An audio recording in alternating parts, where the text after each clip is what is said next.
Now, Peabody Award-winning television investigative journalist and now the Democratic nominee for Congress in Florida's 15th district, Alan Cohn, who we worked together years ago. Yes, we did. Back in Connecticut. So, Alan, let's turn to your race now. How's it going? What are you hearing from voters? What are the polls telling you?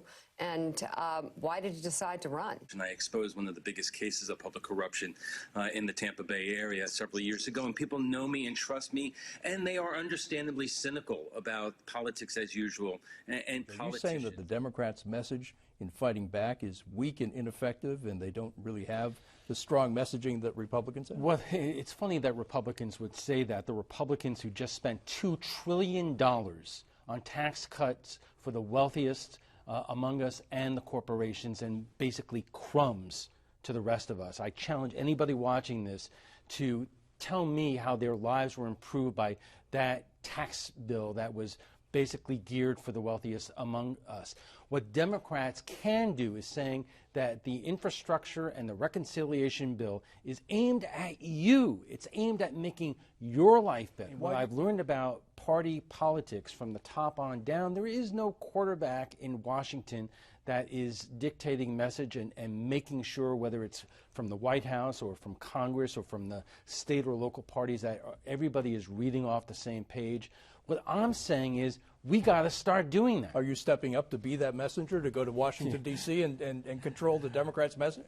Well, you know, I'm satisfied right now in taking my experience both in journalism, investigative journalism, and in politics, and basically saying that, you know, the surest way to prevent another season of the Donald Trump show is to win elections. And to win elections, you have got to communicate with voters in an effective way.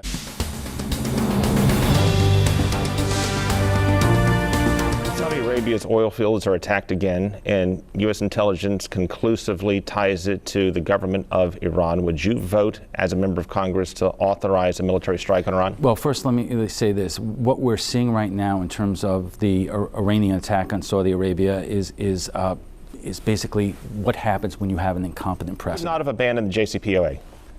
No, absolutely not. Do you consider Saudi Arabia to be a strong U.S. ally? No. Because? We cannot ignore their human rights abuses, and we cannot ignore a journalist walking into an embassy and being dismembered. I'm sorry, I don't know how we pick our friends, but that's not how I pick my friends. The overwhelming majority of middle-class earners did get a tax break, did they not?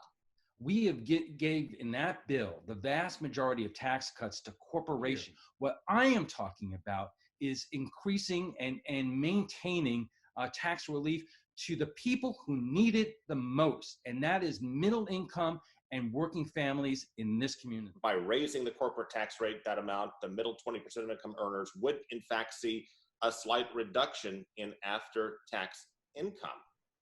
You know, Craig, what we hear repeatedly is corporations paying no federal taxes, and that's what drives people in this community crazy. Good news. We're going to have a debate. Margaret Good and Allison Foxhall, they're all in. James Buchanan. James, we haven't heard back from you yet.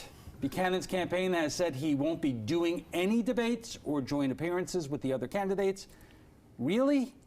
What's up with that? Joining us for more is Jack Brill, the vice chair of the Sarasota Republican Party. Shut up. Does he think just because he has the last name Buchanan and his dad is the congressman, Not at all. he doesn't have to debate that will carry him over the finish line? What's going on? James is very prepared to run this race. He is out knocking on doors. James is a very intelligent, down-to-earth. We have not seen him on television. We have not seen him to debate the issues or answer a tough question. So President Trump, when he was outside of Cleveland last week, said to the crowd, as he said numerous times, he won in a landslide and that the 2020 election was unfair. And the New York Times just this week did a kind of TikTok, a video of the takeover of the U.S. Capitol, because these folks really believe President Trump, that the election was stolen and that he won in a landslide. How dangerous do you think that is for the country, for the president conceivably to come to Sarasota and make that statement? Well, two things. Number one, it represents a clear and present danger to the United States of America. And if you believe that, you are insane. and I've said this for a long time, I have a clearer understanding of history now than I ever have in my life. If you believe that, and if you can beat police officers with the American flag, then you can believe and do anything. There are people in the Sarasota area who claim that that was not an insurrection. If you don't believe that, then there is something wrong with it. He says, look, it's just a question of asking questions, asking for an audit. He says, as an accountant, you do numerous audits to find out what the truth is, and that's all that he says Republicans are asking for. The questions are based upon a fabrication from the former president who has made this stuff up. You have Republican election officials from Georgia to Arizona who say that the vote was legitimate and there was no fraud. So this whole thing is based upon a lie. And if you don't understand that, then frankly, you are out of touch with reality. So poll after poll shows somewhere around 55 to 60% of Republicans think the election was stolen.